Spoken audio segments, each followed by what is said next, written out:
Bears, blog, boys, you know it all, computer, analytic, geeky nerds. Michael Schneider, Tom Cavanaugh, the Bear, blog, boys, know-it-alls. Doing some podcast somewhere. Nobody wants to hear you. Geeks, you pencil-pushing, skinny jean wearing geeks, you. Coming to you live from our mama's basement, this is the Bears Blog Boys podcast. I'm your co-host, Tom Cavanaugh, here with my good buddy and other co-host, Michael Snyder. Snyder, we could not come to the people right after last week's game, so it's been a minute since we recorded. Me and you both very busy with work, and we're having some technical difficulties, but we are back to talk about the Bears on this bye week, kind of what we've seen from this Bears team. My friend, how have you been doing? How are you feeling? I'm a good brother. Here, 2-2, heading into the bye week. It could be a lot worse for Bears fans. I gotta say, overall, I feel decent, right? If you're talking we're 1-3 heading into the bye, Tom, the mood would be a lot lower. The vibes wouldn't be too well, but I feel very, very solid, and I'm ready to dive into it. Yeah, I mean, and I feel like we should talk a little bit about the Raiders game. Like, we're not talking about it in depth. I mean, it's kind of old news at this point, but I mean, what a gutsy win. I think that would be my takeaway, Snyder. I think it was a very sloppy game. Both sides of the ball, I thought there were some rough moments.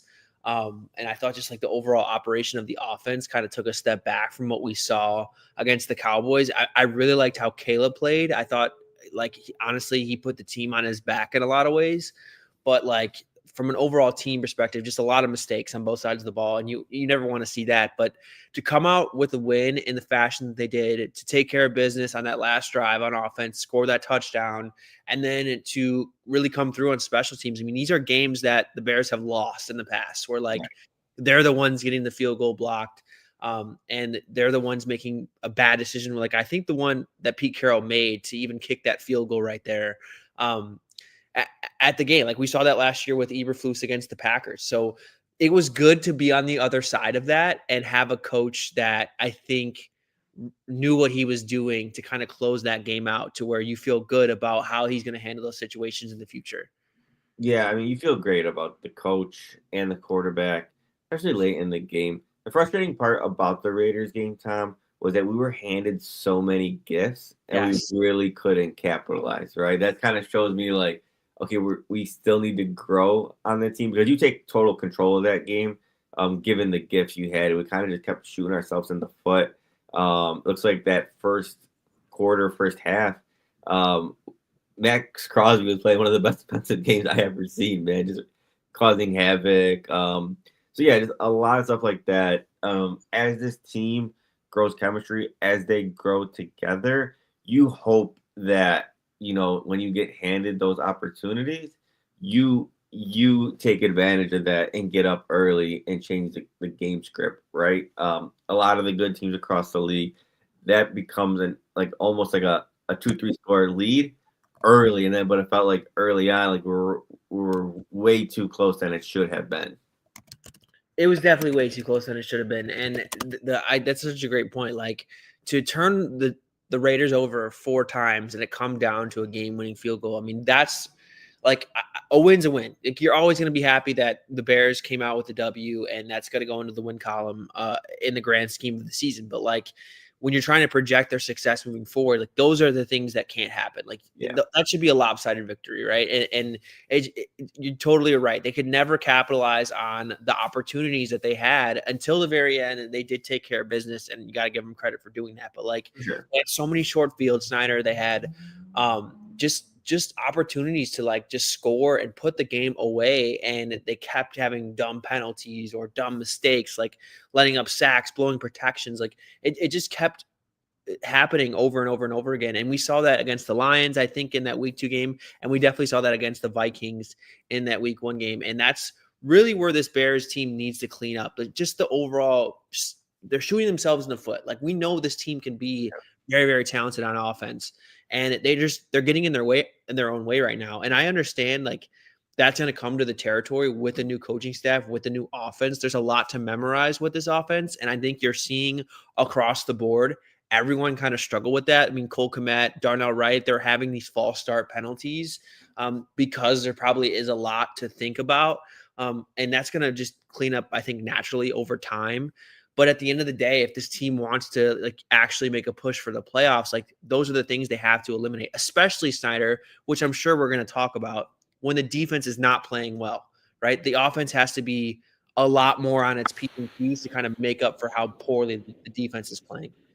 Yeah, and it's one of those things that here, I think one of the gifts that the Raiders had, I think it was off a Geno interception. We had great field position, right? But it was either a false start or a holding penalty on the offensive line, brings it back, and then you take a really bad sack. Yes. And it turn, or I don't know if that was like the missed snap, whatever it was, I don't remember exactly. But like you're sitting at like the 20-yard line, easy chip and field goal. Then it turns into like a 50-something yard field goal for Cairo Santos, right? Which, again, he's not a long-distance kicker. It ended up working out, but those are the things that could really come back to bite you in your ass. And then even on the reverse side of it is like opening drive. You know, you have a holding call, false start, and then, you know, maybe you take a sack. Now it's second and forever. Like that momentum of that drive is just totally dead. And we've just seen that a little bit too often this season. And those things, as times progress, have to get cleaned up because you can't start a drive like that. Right now, let's say you're down 7-0, then you know it's 2nd and 25. Now you're punting, and then it can just easily change the game script. And if you kind of clean up those like blunders and eliminate that, you know, you stay within, like you control what you can control, and everything is more within arm's reach, and you're not climbing from, you know, down below. Like you could control your game plan, and when you get in those positions, you know, your game plan can get totally thrown out the window, and it's just stuff off that you shot yourself in the foot with. Yep, and I think they're overcoming even a lot of the bad situations that they're putting themselves in now.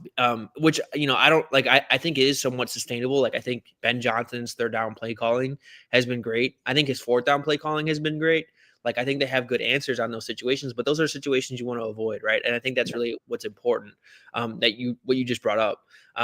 I'm looking at this chart right now, Snyder, and it's the average distance for a first down on third down. The Bears are second in the NFL for the greatest distance on those plays through 4 weeks. And like that adds up because they're just like continually making mistakes, putting themselves behind the sticks. And I think it's worked out in some regards more than it probably should.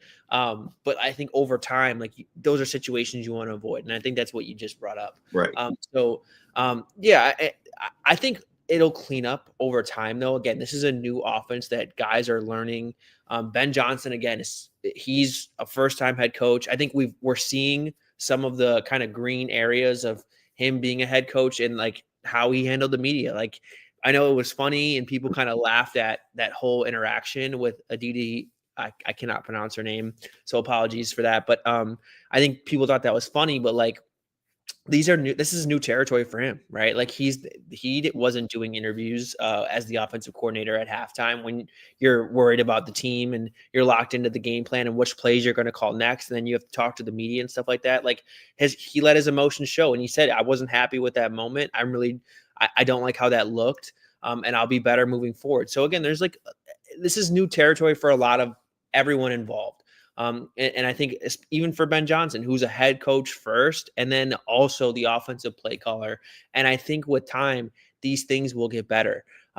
So I don't know, Snyder, do you want to talk about like kind of where the Bears offense ranks currently and like what we think like, moving forward about this group?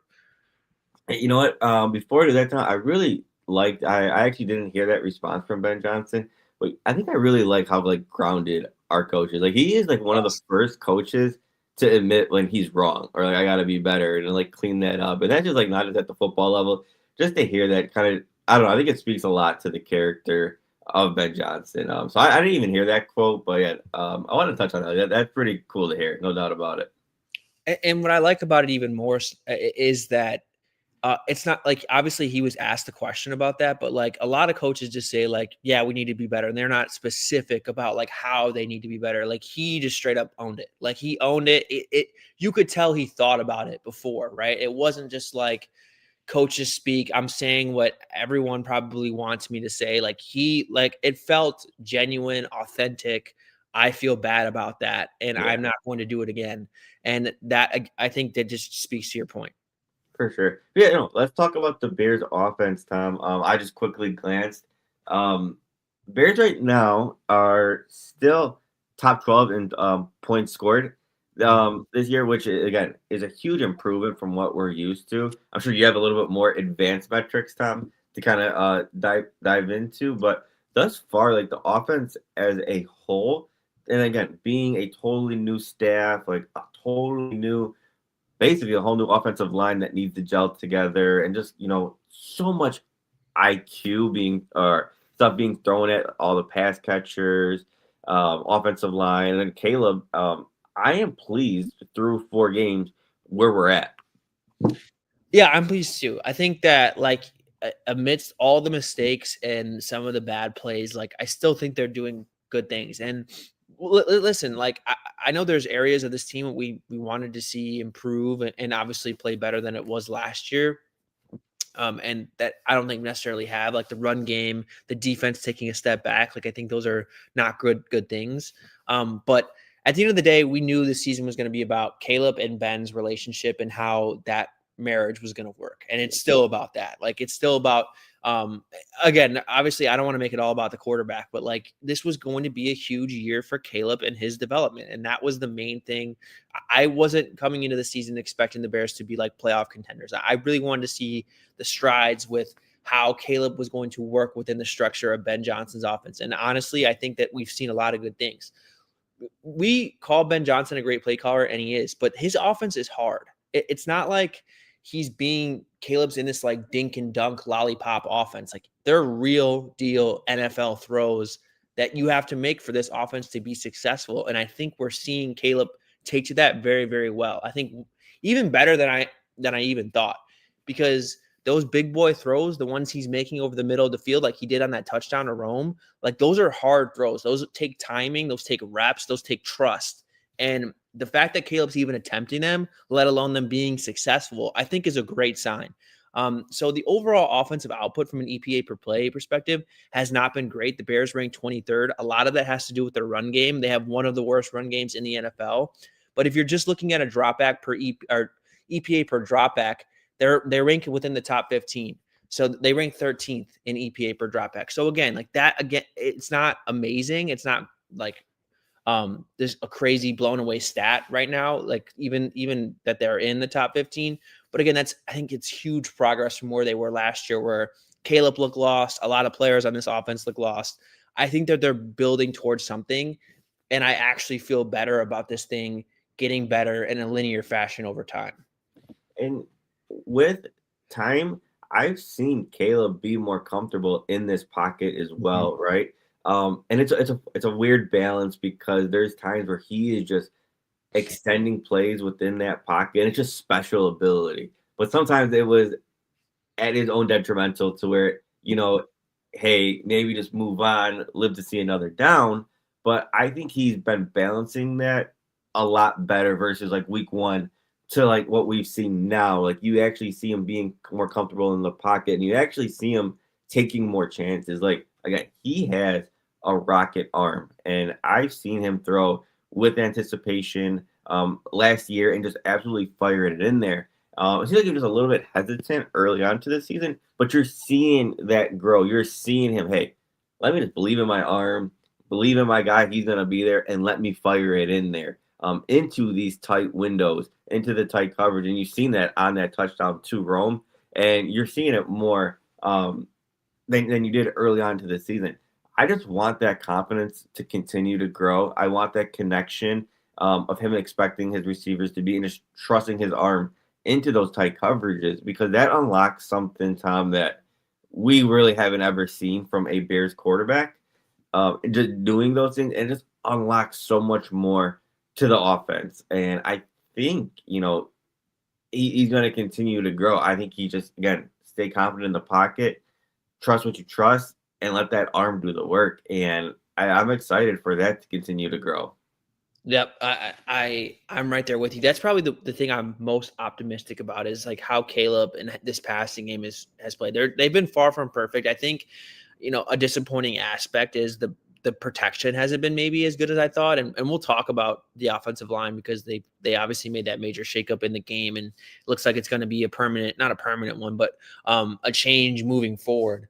I think last week there was protection problems all over the place. And that's why I really appreciated Caleb's performance, because last year there was also protection problems. I think that it was more like a communication based issue where teams knew that they could really get after the Bears in that regard. But in this one, guys were just losing one-on-ones, and Caleb, he extended plays, he held on to the ball, but he wasn't taking sacks. Like, he wasn't taking negative plays. He was making things happen. And I really appreciated that about his performance. But I think even within the structure, you're seeing him want to play from the pocket first. And that is why I'm really excited about where he is at in his development with quarterbacks in the past. I don't want to throw Justin Fields under the bus, but we're still seeing Justin Fields not look comfortable at all with what he's seeing. And I don't think I have the same feeling with Caleb Williams. So that's really encouraging. And that's what this season was going to be about. I think there are definitely a lot of areas where this roster is going to have to be addressed in the offseason and moving forward. I don't know if they have the right guys quite yet. More so on defense, but also on offense too. Like, we're going to talk about the left tackle position, Snyder. We should probably mention that right now. Braxton Jones was benched. And I don't know how I feel about that. Like, I know he wasn't playing well. I know he had his fair share of blown assignments, but they basically cut the cord pretty early into the season. It almost felt like a move that they just kind of wanted to make anyway, Snyder, and they only could handle so much. But I just don't know if the guys that they're going to have play instead of Braxton Jones are going to be an upgrade. They might even be worse, to be honest. Like, I thought Theo Benedict and Ozzie really struggled when they came in. I know the grades and like the overall product wouldn't tell you that, but if you watch the film, they were not playing well. So yeah, I worry about the left tackle position a lot moving forward. Yeah, I had the same concern. I know a lot of fans, a lot of people really wanted someone to win that battle in the offseason. And it was a problem, right? That coaches were very transparent and letting the media know that there was no one running away to earn that spot. From what I've seen in the game, anytime, maybe you could answer. I mean, Max Crosby was dominating early on, and we didn't hear too much of him after. But I think it goes to show that, like, what I was seeing, like Theo Benedict, again, lined up even against Tyree Wilson, I seen him getting taken for a ride straight back into the quarterback. The difference is that Caleb was actually staying in that pocket and delivering a strike before he got him. And I think the same thing with Trapilo. Like, I think these guys were losing their reps, the pocket was collapsing, but I think Caleb was like stepping into that pocket, not remaining flustered, to where it was like, it was a really bad look for the offensive tackles, but it was almost okay given the play design and how like Caleb kept his eyes up and then just let that ball get out of there, or he extended the play. So where I think maybe the offense as a whole was maybe kind of hiding how bad they played versus what you looked at one-on-one on the film. You're totally spot on with how I felt. I thought that like it looked a lot like the process of their blocks, and like it looked a lot worse than the results would indicate. Like, if you weren't watching closely and just see like, oh, Caleb was only sacked 2 times or whatever, like he was almost sacked like 5 or 6 times because guys were just losing immediately. I thought Ozzie and Theo were having a hard time with both edge rushers. And Snyder, that doesn't even speak to, look, we've been critical of the run game and like the running backs, but like Max Crosby was totally just destroying everyone in the run game.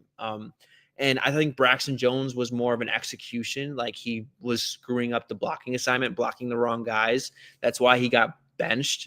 That's kind of what my understanding of the situation is. Whereas if you just looked at Ozzie and Theo, they were just losing in the run game. Like, they Max Crosby was terrorizing both of them. So yeah, I mean, it was not a great performance, and I just worry about an undrafted Canadian League player or wherever he's from. I'm sorry if I got that wrong. If you truly expect him to be better, like I know you're trying to make a statement, you're trying to demand better standards, but like guys have been making mistakes all season long. I don't think this was just a Braxton Jones problem. Like Cole Kmet was horrible in this game, terrible as a blocker, was making a ton of mistakes, false starts, drops. Like he made a ton of mistakes. Are you going to bench him because he was really bad in this game? Like, I don't know.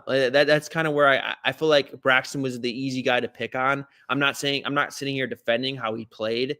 But do you truly believe that these options will be better? Because they look just as bad. And I think it was more from a lack of talent perspective. Like I think Braxton Jones has like just enough talent to be kind of a baseline level starter. Whereas I don't know if I feel the same about Theo or Ozzy, if those are the guys that they want to sub him out for. I hate to do this, but isn't it funny how, a Ben Johnson will go to the media and say like, hey, he's going to challenge some of the veterans. It's going to be more of an open competition, yada, yada, yada. And you see, Braxton Jones struggle. You see Cole Kmet struggle. But the fans, when they seen that comment coming from Ben Johnson, it was like, oh, let's ride DJ Moore out of town. It's time for him to hit the bench, yada, yada, yada. Like they were so quick to honestly just turn on DJ Moore. But you never hear that same energy for Cole Kmet when he has all these penalties, these bad drops, really bad as a blocker, and he's making, I think it was $10-11 million. I like Cole Kmet as a depth piece. I think he has a role that he can contribute, but he cannot have a performance like he did against the Raiders. And my thing is just like, hey, if you're gonna turn on DJ Moore over a comment that you don't even know is about him, right? Why don't you apply that same energy to guys like Jonah Jackson, Cole Kmet, and a lot of the guys on the defensive side of the ball who are losing one-on-one, who are making bad penalties, who are just not living up to their contract. My thing is like, hey, let's be fair all across the board.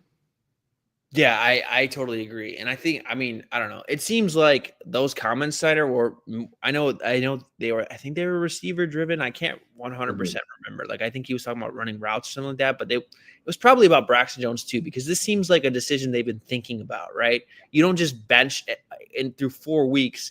You don't just bench someone at half or whenever they did if you haven't been thinking about this. So we'll see. Maybe we're wrong about Theo. Maybe he can really win this job. I have my concerns. But yeah, Senator, I think that was kind of my point as well. I think I made a tweet that everyone kind of pushed back on about Braxton being benched and like how I didn't agree with it. I just think everyone should be held to the same standard. If that's what you think, if that's how quickly you can pull the cord, then everyone should be held to the same standard. If they're going to make mistakes, they should be risk of getting benched. And I don't think we've seen that so far. I think Braxton has really been he's been an easy target because he is on the outs, right? Like he is on the last year of his contract. He is only a 5th round pick that's not making a lot of money. Like if Jonah Jackson blew a protection, are you gonna bench him? Like I don't think so, because you just paid him a lot of money, right? And he's supposed to know this offense. So yeah, that's kind of what I was also saying, Snyder. But moving forward from like the Cole Kmet point, it sounds like Colston Loveland wasn't seriously injured. It sounded like it was kind of like a hip pointer. So that makes sense. He only missed the week, like right before the bye. I'm assuming he'll be back. I think after the bye week, this is the time where Colston Loveland needs to be out snapping Cole Kmet. He needs to be the starting tight end. Look, I never want to rush rookies in their process, but he was the 10th overall pick. And I just think that at this point, like, he like his potential to be better is to, you're not letting that shine through enough by playing him on half the snaps or however many. Like he should be playing the bulk of the snaps. Cole Kmet should be regulated to the second tight end after the bye week. Yeah, and I think the thing with Colston Loveland is that even though he might have to grow as far as like maybe like the IQ lingo thing, the thing is that what I think how he's extremely NFL ready is that just a mismatch, right? The way that he could move and use his athleticism, that's the biggest difference from him and Cole Kmet, right? But then also, like, don't sleep. He might be a better NFL run blocker than Cole Kmet right now, right? That's one of those things that, okay, you think he's just like a move, lengthy, deep threat, but he's not. He is a damn good run defender. At least run blocker. At least at the college level. So he might be better than Cole Kmet in that area. And again, I think there is definitely situations where you utilize both of them on the field. Maybe you line up Colston Loveland out wide, mismatch them on a corner. Whatever. I think there's a role for him and Cole Kmet to coincide with each other, or it can make sense for this offense. Yeah, I want to see more Colston Loveland because I just think he could move the ball better down the field with these mismatches. And I think you've seen flashes of that in the preseason. I think you've seen it early on. I think you've seen it, Tom, right before he got injured, that he had that big play down the field. Like, that's what I expect to see out of Colston Loveland, to where Ben Johnson is so smart at play designing, and you have all these other weapons elsewhere that you might just have some free releases, combine that with his ability to move special for that tight end position at his size. You could really do some things there. So I do think that Colston Loveland will be utilized that way, and it will have a big impact moving forward.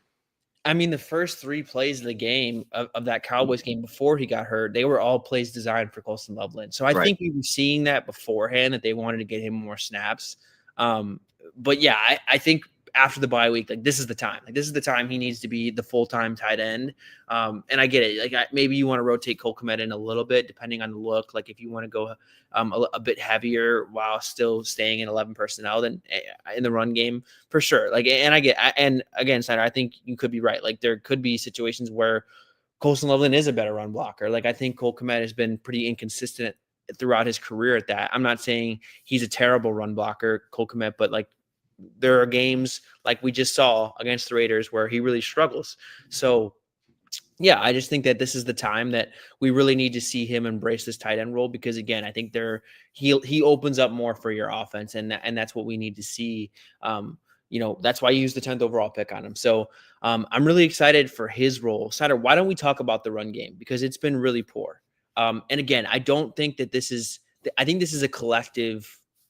There's collective reasons why this run game has been bad. It hasn't been just the running back, who I know I've been really critical about the running back room. But I don't think that the offensive line has played as well as the Bears, regime has been hoping for the investments that they've made.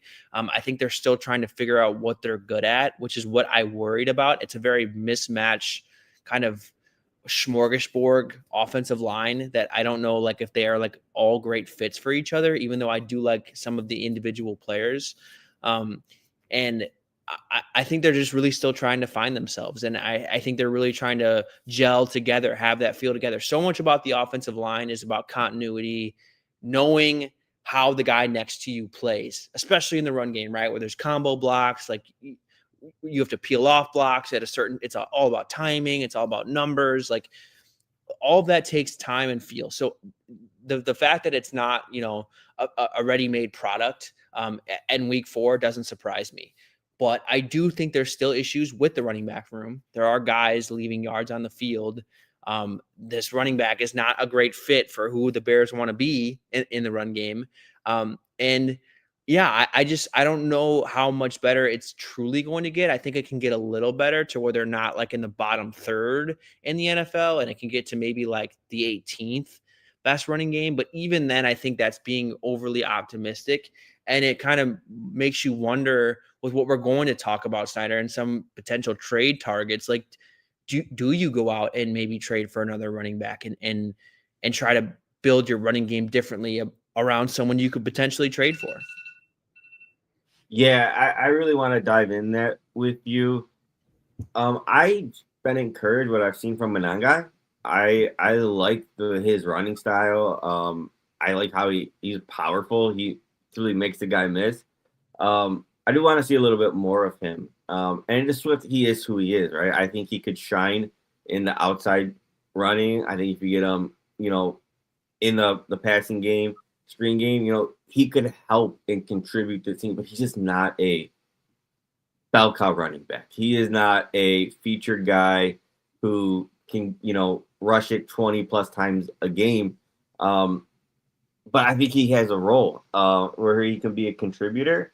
But, you mentioned it earlier, the Bears on first down, it just hasn't been pretty. And it's not going to be pretty when you're only rushing, 2 to 3 yards per carry on those early downs, which I assume it is close to that number. It just, it limits what you can do. In today's NFL, it's important to establish that run. I mean, you average 5 to 6 yards per carry, which I think a lot of good running backs would in this offense.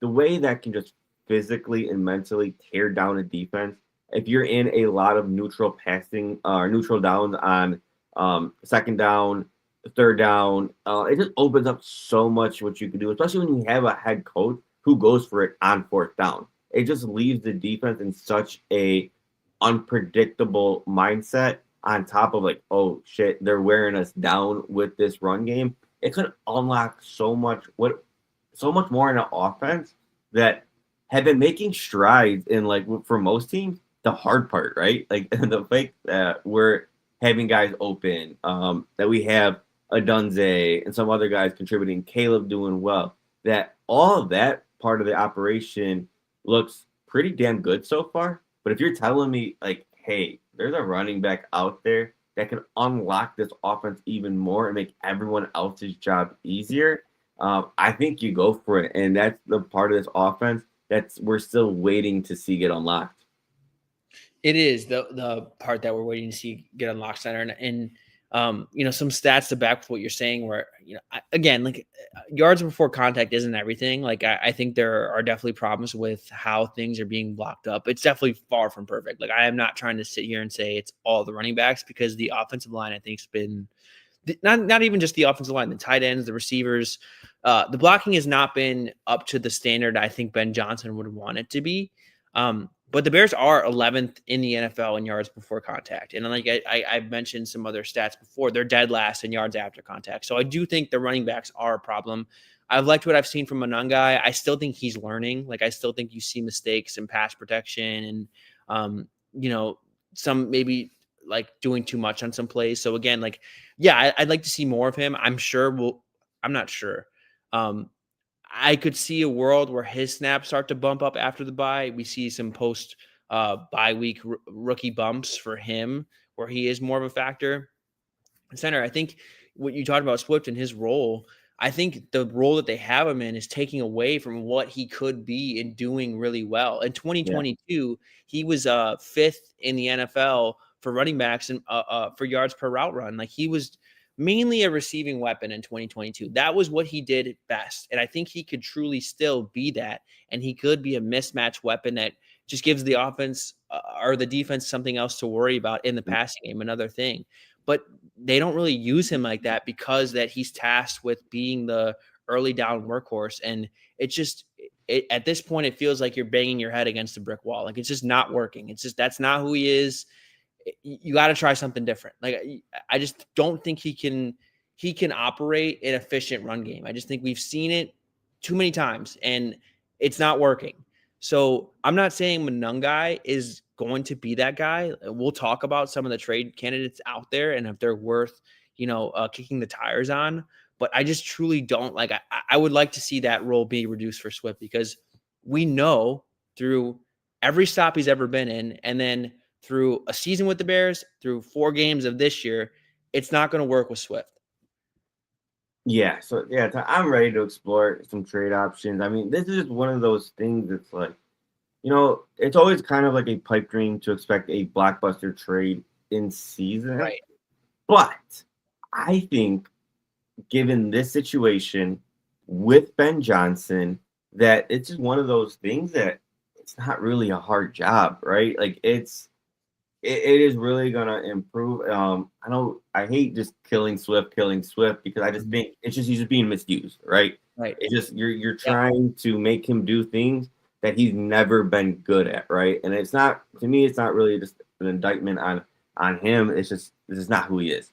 But Sorry, Senator. It's an indictment on Ryan Poles. yes, That's who this is an indictment on, because yeah. Ryan Poles had all of this evidence that we had and still tried to sign him on. This is why because he's making a lot of money. Like, that's why he's being Mhm. forced in this role. And this is a Ryan Poles issue. And see, so what I want from a running back is like I want him to be instinctive in between the tackles, not so Mhm. hesitant, have the good vision. But what you see from guys who are just above average in that area, you just see them have a good natural feel inside, right? To where they could jump cut, and then turn it up, right? Maybe make that first linebacker miss, follow your block, and go. That's just we don't have that on the roster to combine with some explosiveness there. So like that's that missing piece that can unlock so much more. Tom, did you want to start with some trade candidate? Because I have a guy that would be number one on my list there who was just stuck in a really bad situation. But I would bet money that you're maybe thinking the same thing. I have 4 names that I think are possible trade candidates, and maybe there's more out there and I'm not thinking of any, but Breece Hall is the top one that Yes. everyone continues to reference, right? And I mixed that because I do think Breece Hall is really talented, and I think he would do great in this offense. It's just his situation's a bit trickier. Kamara is the next one. I think Kamara will be traded. I mean, I don't know. It's the Saints, Snyder. You could never count them out from doing something or not doing something that they should. So that very well could be the case with Kamara. They definitely should trade him. I don't know if they will. And then the 2 low key names that maybe I'm just a sicko and shouldn't be talking about these guys at all are Devin Singletary. I think is a totally a very competent, keeps the offense on track, just gets what's blocked up for him. I would not mind kicking the tires on him. If you don't feel comfortable about Monangai being that guy, I have no problem. If you traded a conditional 7th round pick for Devin Singletary, sign me up. I have for 1 year. I'm totally fine with that. And then a guy I think they will be very interested in next year. This will be a David Montgomery type signing for the Lions with Ben Johnson. Tyler Algier. I don't know how available he'll be because he seems still a decent part of what the Falcons want to do. He's getting touches still, and he has a role within that offense, but he is on the last year of his deal. And in terms of who the Bears want to be in terms of a run game, an outside zone team, there are not many better fits than Tyler Algier. I mean, that is literally what he does so well. He has such good feel, such good vision, patience for that outside zone running scheme. And he'll be a free agent most likely next year. I could totally see him. I would be very shocked if the Bears weren't interested in bringing Tyler Algier in. Maybe you want to speed rush that process and trade something minimal for him. And you would have to sign him to an extension, but he's a guy that I think makes a lot of sense for this team. I love that Tyler Algier suggestion. Based what I see on the Falcons, though, they use him a lot. Yes, they do. And that's the thing, that a team that's trying to be competitive, I don't think they're going to move on from him. But if you talk about free agency next year, I totally see where your mind is at, Tom. A sneaky guy that I think would be decent is Ramondre Stevenson. Yeah, he's too. I think the Patriots what they would do was eat a majority of that contract, maybe sign, a 6th round pick, which that seems to be the going rate. I think that's what Brian Robinson went for. Mm-hmm. Maybe it ends up being, maybe I wouldn't trade a 5th round pick, but I think there's flexibility there with the Patriots maybe eating a contract, which is, again, that's a full-blown committee over there. New head coach. I think that's the guy who, again, I think is good between the in the tackles, is the instinctive guy. Lacks a little bit of explosiveness, but I think would give you that juice that you're looking for on the early downs. You don't really sacrifice anything as a pass blocker there. I think it would just be a good fit. But yeah, going back to your list, though, Breece, I think, would just be incredible in this offense. He is, when you just going off the eye test, he is, I think, an elite level talent, individualized, that just is in a rough situation right now on an 0-4 team. I think he would be great in this offense. And then going back to Kamara, That's the style of offense that Ben Johnson has implemented. There's a lot of Saints coaching ties in the type of offense. Dennis Allen was there with Kamara. So I think there's a lot of familiarity, at least into the system, that you would get with Kamara just hitting the ground running. So I like both of those options. Yeah, Kamara is not maybe like the explosive athlete he once was. Like, I don't think he's ever been like super explosive, but like this is a guy who can still break tackles. Like you said, familiar with the offense. You can basically use him on every down, which I know is an asset for play callers. That they don't have to. I think sometimes when you do have a lot of different plays that you're calling, a lot of different formations, it can be kind of tiresome to rotate running backs out, and play callers like Ben Johnson don't want to give away tells. Like that's not something they're in the business of doing. So I think that Kamara can be an asset in that regard. And same with Breece Hall. I think the same thing. He is on a larger contract for running backs. He is an older player. I don't know what the compensation would be for Alvin Kamara. Like, what is it? Like you think like a 5th round pick? It's a 4th round pick. I don't know. Cause I think other teams would be interested. That's the thing. Yeah, you might be competing with other teams. I have no idea what kind of compensation he would go for. So I think it's so dependent when you talk about in-season trades, it's so dependent on what the team sending him away is willing to eat on the contract. A good example was when, and I love this process by Ryan Poles, I gave him a ton of credit at the time, is when we traded away Robert Quinn and we actually got a 4th round pick. But what we did is we ate the entirety of his in-season contract, and to where the Eagles got him to where they were only paying him the veteran minimum, accounting for like $900,000 against their cap. That's really helpful to the Eagles. But since the Bears ate all that money, it drove up the price. So let's say the Eagles had to take half of that contract, you'd probably only have gotten a 6th round pick for him, right? So you're essentially buying a couple rounds higher. So I think that is always a process. I think well-run organizations do operate how the Bears did with that Robert Quinn trade. Like, let me maximize return on the draft capital, and I'll eat the money. But not every team does that, right? So again, if you're like, hey, no, we're not paying this whole contract, then that drives the price down. And you might, even though you're paying for it with this season's salary cap, you're giving away a way less draft pick than you would. So I think it's so dependent on that. And I think in the Saints scenario, it would probably help for an acquiring team to eat some salary cap, maybe driving that price down. Maybe that's more because that contract's so new. Maybe that's more valuable to the Saints to where you can drive that price down. And I'm looking at his contract right now, and his salary is very affordable. His base salary is only $2 million, and he's making other money in bonuses that would be paid out to him. To my understanding, I could be totally wrong in this. Again, I am not like locked in on this, the ins and outs of the salary cap and contracts, but I think the Bears would only take on his base salary, and all of the guarantees, dead money, like that would be on the Saints end to pay that out before he gets traded. So right now in 2025, his base salary is $2.6 million. So if that was all you're taking on, I'm sure like that would be very sought after from other teams that could be looking for back help. I'm thinking about the Commanders. I'm thinking about the Chiefs. I'm thinking about the Bears. Again, I know Ryan Poles kind of changed up who he was in free agency in terms of targeting older players.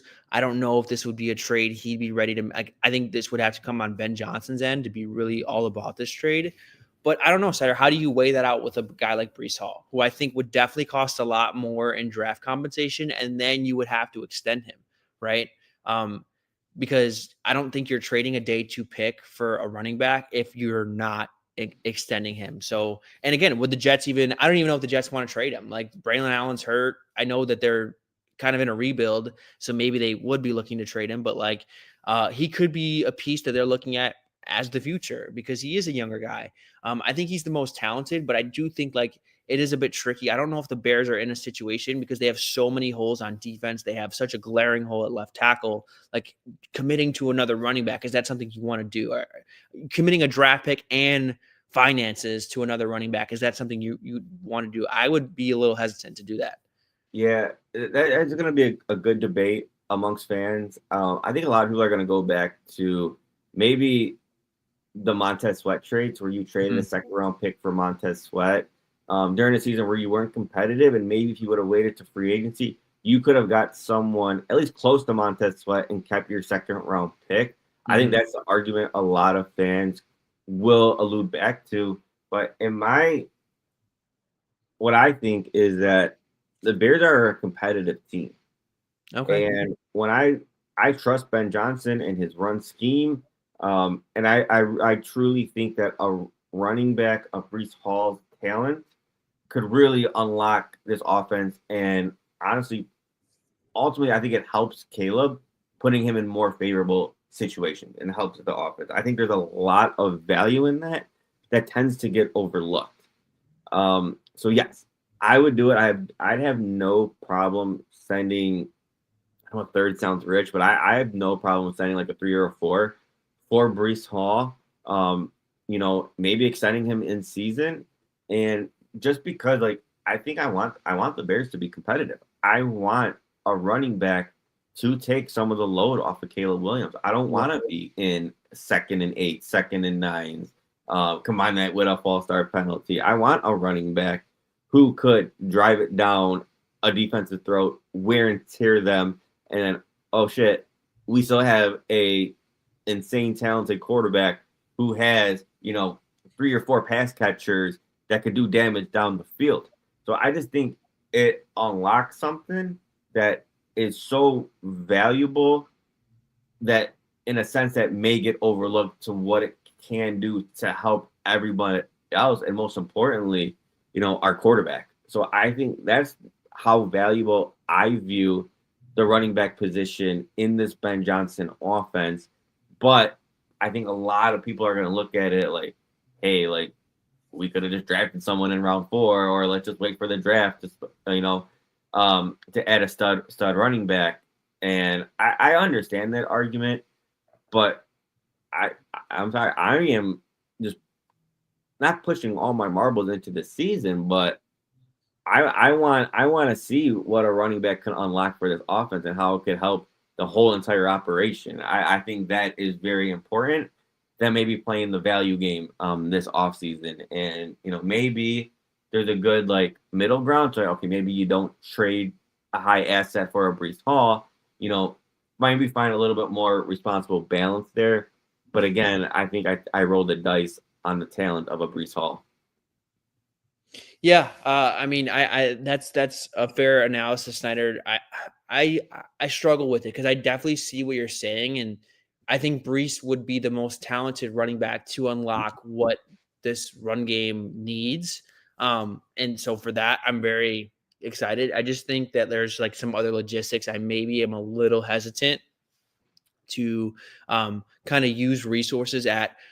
Really what concerns me, Snyder, is the defense is so talent efficient in my opinion. And we're going pretty late, so maybe we should just save the defense for an entirely new episode because there's so much to run through. I just think it's such a bad unit. It's such a Ryan, I cannot stress enough, and I don't mean to keep throwing dirt at Ryan Poles, but he's had 4 years and it's horrible. It's terrible. It's so bad. Some of the investments, I think, it's funny that they're really coming to light now without Matt Eberflus, who I think actually did a pretty good job with the group that he had defensively to kind of hide some of the talent deficiencies. But the Grady Jarrett contract looks horrendous. It looks terrible. He's already hurt with that knee injury that he had. He wasn't doing anything when he was on the field. The Dale contract, terrible, looks horrible. Montez Sweat, is not a 1, and they wanted him to be a 1. They kind of just kept talking themselves and ignored all the other stuff, evidence that he's not a 1.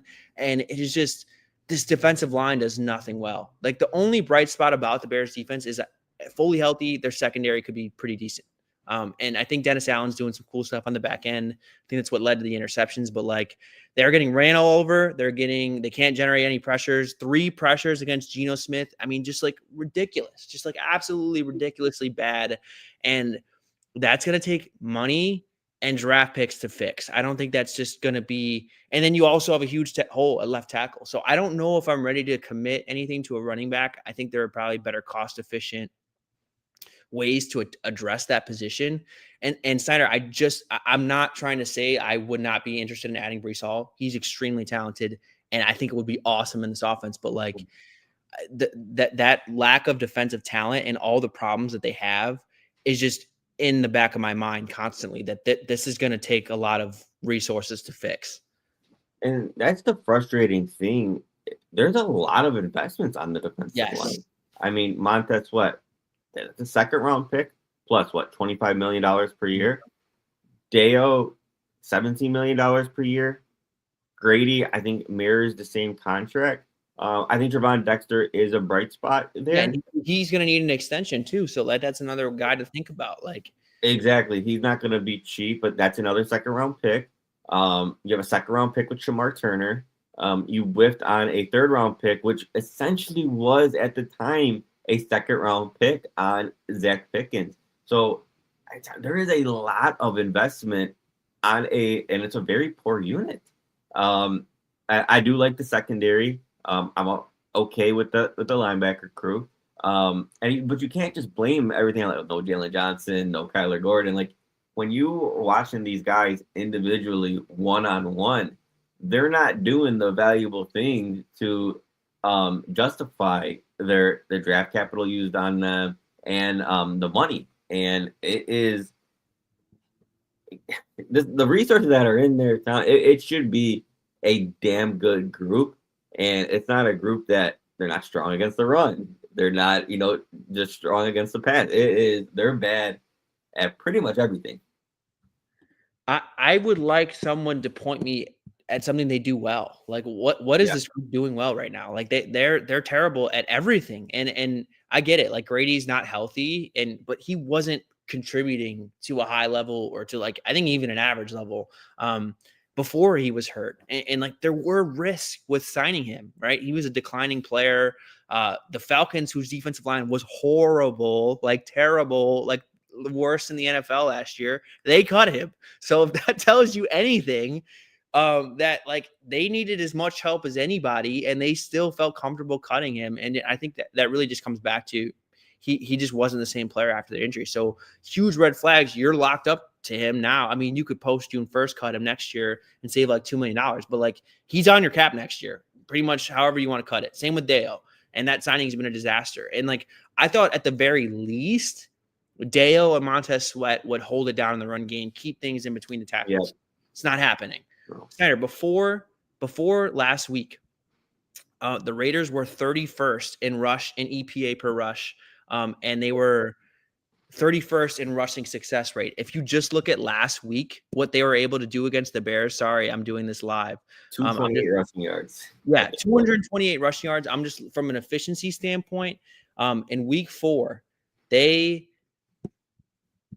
were way better. They jumped from 31st in EPA per rush to 17th, and their rushing success rate jumped up to 13th from 31st just against the Bears. So again, this was not a good running team. Like they were a bad running team, one of the worst in the NFL, 31st in all the important statistics. And they looked like a league average to above average team against the Bears because that's how poorly they're playing. And I just don't know where the easy fixes are. And again, I don't know if we should talk. There are some trade candidates out there, Snyder. I think that I'm pretty interested in edge rushers specifically. I'm interested in, but again, it's always tricky when you're already invested in two. I don't know how quickly you're going to be invested in another. I think one of the guys is going to have to go, and I think Deo is probably harder to move than Montez Sweat, but there are some guys out there I think are worth talking about. Yeah, and I'm excited to go down there. One more thing I wanted to say is when you're giving up 228 rushing yards in a game, 9 times out of 10, you're going to lose that game. Yes. Right? We had so many gifts from Geno. There was 3 or 4 interceptions, or I think it was 3 or 4 just turnovers in general. That's not sustainable, right? You're not going to get 3+ turnovers, while you give up, 200+ rushing yards a game. Most times you lose that game. giving that poor of a performance against the run is, it could end up being disastrous. Now it ended up working out, but again, it's just not a recipe that's gonna lead to sustained wins when you're just getting attacked. I mean, you dial it back 1 week against the Cowboys. Javonte Williams was averaging 6.6 yards per carry. That's insane. You've seen what the Lions did to us the week prior with Demo and Gibbs. It's just like one of those things. We're not gonna live by that if that's the end result every game. Especially with how Dennis Allen wants to play. He does not want to commit extra resources to the run game. Like, he wants to play with lighter boxes, like especially on early downs. Like that's who they want to be. And they did some cool ass stuff. They fooled Geno a lot. That was the problem. Like, that was why I thought that they were making those interceptions. They kept like showing everyone at the line of scrimmage, and they would drop out into cover 2, and Geno like didn't recognize it, and he put it somewhere he shouldn't. And like you said, Snyder, totally unsustainable. I don't think you get that every single week. And yeah, it's just the process of what's going on right now is really poor. And we had these concerns heading into the season. I think it's been even worse than what we feared it to be. And Senator, another crazy thing, a team that was not good in pass protection, that lost their best offensive lineman in this game, the Bears still only registered 3 pressures, 3 hurries. It wasn't even a hit. They didn't hit Geno Smith at all. And this offensive line was not good. That was a problem for them. So again, like there is just so much to fix here, Snyder. And I don't know, do you want to close the show out with some of the guys I think could be worth trading for? Yeah, go ahead. So Trey Hendrickson is an interesting name. I think the Bengals season is done. He's only on this year. He's only playing on for this year, I think, or maybe he got a 1-year extension for next year. I'm not 100% sure the details, but I could totally see them wanting to move off him. Again, he's a short-term fix. I don't feel great about maybe extending him long-term because he is an older guy. Kayvon Thibodeaux is the next name. I don't really think he solves your problems. Is he maybe an upgrade over Deo? Sure, but how much of an upgrade given on what you have to pay him? Again, he only has 1 more year on his deal after this year. So kind of like a rental guy. Is he good enough to extend? I think he's kind of more of the same with what you already have. The guy that really intrigues me, Snyder, is Jaelan Phillips from the Dolphins, a guy who has been a very good pass rusher when he's healthy. He's coming back from a major injury. I still think he's playing decently well. He's on the last year of his deal. And a guy that fits, right? Prototypical size that Dennis Allen wants, who can legitimately rush the passer. If all he cost me is like a 3rd-round pick, because I don't know how the Dolphins extend him. They're tied up for a lot of money next year as well. Maybe they do try to find a way to get him done, a contract extension done, but they have other guys that they want to play as well. Like, that's a pretty deep edge room. I'm definitely inquiring about Jaelan Phillips, and if I could rush that process where he doesn't have to hit the market, and I could give, I'm totally comfortable giving a 3rd-round pick for him. I would feel really excited about that move, and I definitely think a guy that can upgrade. If I could do a swap for Montez Sweat and Jaelan Phillips, I'm doing that 100%, like 10 times out of 10. So that's a guy I'm really, really intrigued by. Yeah, it's really interesting. I just think I have a hard time believing that Ryan Poles would admit he's wrong. Yeah. In that, right? So again, I would love it. Just totally do not see it. But I love all those moves. I mean, we need help. We need guys who could win reps one-on-one in the past, and we just don't really have that right now. And it's really, really holding us back. And it's just really disappointing given all the investments there. Again, it's hard to believe that they would do it just given how much they put into this defensive line. It would just be basically the GM admitting, like, holy shit, I did so much putting together this defensive line, and it's terrible. I think it's just a bad look that I don't think he's willing to admit so early on in the season. Yeah, I mean, I can see them like trading for Cam Jordan, like trading like a 6th-round for Cam Jordan, and like that'd be their huge move. Cam Jordan, was an amazing player, but he's 36 years old. It has not been the same for a while now. So I agree. I don't see them doing anything meaningful within the season, but like I just think that is going to warrant so much of the priority next year that like it's hard to see them making any major moves. Senator, how about this? Next week, we should talk about guys we think the Bears could potentially trade, because I think there's a couple. And that's kind of where I want to take this conversation. I just think we've been going for a long time, but yeah, I don't see them making anything meaningful in season. Like, and I don't know if they should. I don't know if the Bears are that close. I think that they can be, maybe a wild card team, but I still think there are major issues. This defense is playing too poorly right now for me to consider this a legitimate team. I think what makes sense is the running back, right? I'm not saying trade a second-round pick for a running back and go all in for a playoff push. That's not what I'm saying. I'm just saying it's like, hey, like, I just want to keep this offense moving. I want to put my quarterback in more favorable matchups. I want to see what it can unlock with this Ben Johnson running scheme. And I think the value in that and how much it helps the quarterback and the offense as a whole, to where if we could, keep getting better and better as an offense, I think there's so much value in that.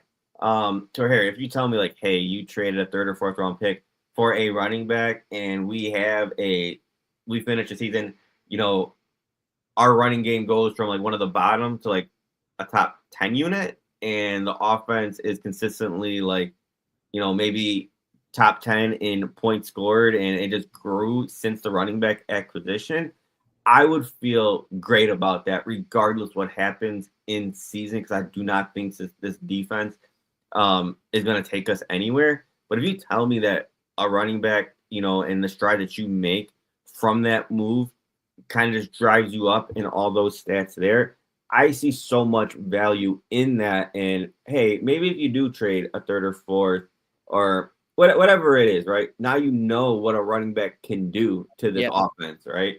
So you feel comfortable maybe making a bigger investment in the offseason. I think it just gives you an answer in what it could do for the whole entire operation.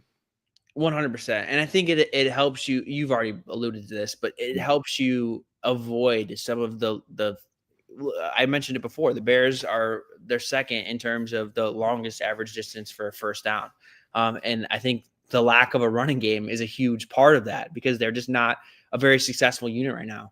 And I think that would help avoid some of the penalties that they've had, maybe like the lengthier play calls and all of the pre-snap motion, stuff like that. A lot of that's in the passing game. And you have to do that so much because you don't feel good about your running game. That's a problem. And I think that those things where you have more of a meat and potatoes, this is what we're going to do, we can rely on this run game, I can definitely see the value in that. And it just comes back to compensation for a guy like Breece Hall, for a guy like Alvin Kamara, who's older, right? Like, do you feel comfortable for like kind of maybe a 1 or 2 year type of thing? Like, do you feel comfortable investing in that? That's a question you kind of have to talk yourself through. And I don't know if I'm there 100% or I have more reservations and want to think about maybe a different way of approaching it. But yeah, Snyder, I think a running back move is probably the most realistic. I think you would rather want to see, and I can see a lot of fans agreeing, and me too, maybe like go the like Brian Robinson route. I know he wasn't great or anything, but you got him for a 6th round pick, or you see how the Vikings acquired Jordan Mason in the offseason. I think like let's get an answer, but maybe let's just keep it at like a 5th or 6th round level, right? So where you could maybe see the impact, but where you're not giving up ton of capital, but you could see what it could do for your offense. I think that's probably the most responsible way. And then you just reevaluate this offseason when you have everything on the table. For sure. I think that's kind of where my head's at. All right, we've been going for about an hour and 3 minutes. Sandra, is there anything else you want to add before we get out of here? Maybe we'll talk through we'll talk about the defense extensively, because I want to watch it more and get a better idea of just exactly why they're struggling, like have actual on film reasons. And then maybe talk about some candidates the Bears could look to trade as well. Yeah, no, it sounds good, Tom. We've been going for a while. Ton of fun. It's almost therapeutic talking Bears football in this detail. But here, to end on a positive note, we are 2-2 heading into the bye, and we're going to have a very important stretch of football. I know there's a couple of hard games against the Commanders and the Ravens, but the stretch is a little bit favorable beyond that, and we're going to get a lot of answers about this team, and are we gonna push for the playoffs? Yeah, that's the question. I mean, this is like the pivotal stretch of the season. So I totally agree with you. All right, y'all, that's going to be it for us today. So until we meet again, keep it real. Bear down. Bear down.